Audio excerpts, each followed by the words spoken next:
मुबशरा कहती है डैड मैं ज़ैद के साथ रहना चाहती हूँ, मैं उससे माफ़ी भी मांग लूँगी। जाफ़र कहता है ये तो बहुत अच्छी बात है। मुबशरा कहती है मैं अभी जाना चाहती हूँ। जाफ़र कहता है नहीं, हम सुबह को जाएंगे, अभी तुम रेस्ट करो। आमिर अपनी गाड़ी सेल कर देता है और पैसे कैश में ले लेता है और घर वापस जा रहा होता है। मुबशरा कशमाला से माफ़ी मांगती है तो कशमाला कहती है मुझे अपॉलॉजी नहीं चाहिए, मुझे प्रॉमिस चाहिए। रेहान कहता है मैं तुम्हें लेने आया हूँ और तुम शर्तें रख रही हो। कशमाला कहती है तुम मुझे लेने आए हो या अंकल और मुबशरा तुम्हें साथ लेकर आए हैं? मुझे वादा चाहिए कि तुम्हारे और ज़ैद के दरमियान कुछ भी हो तुम मुझे और रेहान को बीच में नहीं लाओगी, नहीं तो जैसे चल रहा है चलने दो, तुम अपने घर ठीक हो और मैं अपने।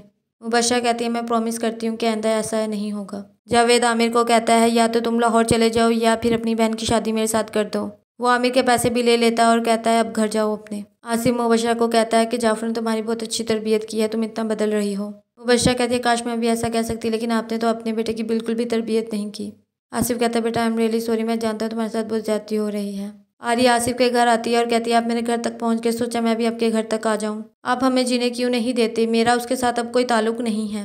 मुबशरा कहती है कि हम कब से तुम्हारी बकवास सुन रहे हैं, दफ़ा हो जाओ यहाँ से। मुबशरा कहते हैं तुम झूठ बोल रही हो, तुम्हारा अभी भी ज़ैद से कॉन्टैक्ट है। तो आर्या कहती है ऐसा कुछ नहीं है। आसिफ कहता है कि देखो मुबशरा को ज़ैद के साथ ऐसी बीवी सूट करती है और तुम्हारे साथ वो जावेद। अगर तुम ये शहर छोड़कर ना गई और या तुम कवारी रही तो मैं तुम लोगों की ज़िंदगी जहन्नम बना दूंगा। मुबशरा सर्वेंट्स को कहती है कि सारे कुशन्स वगैरह नीचे फेंक दो और चीज़ें वगैरह तोड़ दो। जावेद शादी के कपड़े और ज्वेलरी लेकर आर्या के घर चला जाता है। जावेद कहता है या तो आर्या से शादी करवा दो या फिर लाहौर की 3 टिकट्स हैं, आज और इसी वक्त चले जाओ। आमिर कहता है हम नहीं जा सकते, तो कहता है इनके घर की तोड़फोड़ शुरू कर दो। मुबशरा ज़ैद को कहती है आर्या आई थी और उसने पैसों की डिमांड किया और तोड़फोड़ करके गई और धमकी देकर गई है अगर पैसे ना दिए तो और तोड़फोड़ कर देगी।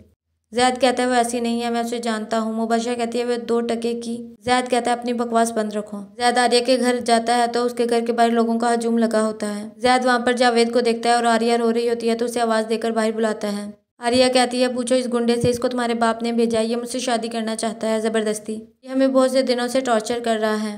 ज़ैद जावेद को मारने लगता है तो मान जाता है कि मुझे आसिफ साहब ने भेजा है। आर्या कहती है अच्छा हुआ सब कुछ तुमने अपनी आंखों से देख लिया, तुमसे मोहब्बत करने की सज़ा मिल रही है मुझे। पहले हमें धमकियाँ दी गई, फिर भाई को किडनैप किया, उन्हें मारा पीटा गया, हमारी जॉब चली गई, अब हमारे घर को तबाह कर दिया है।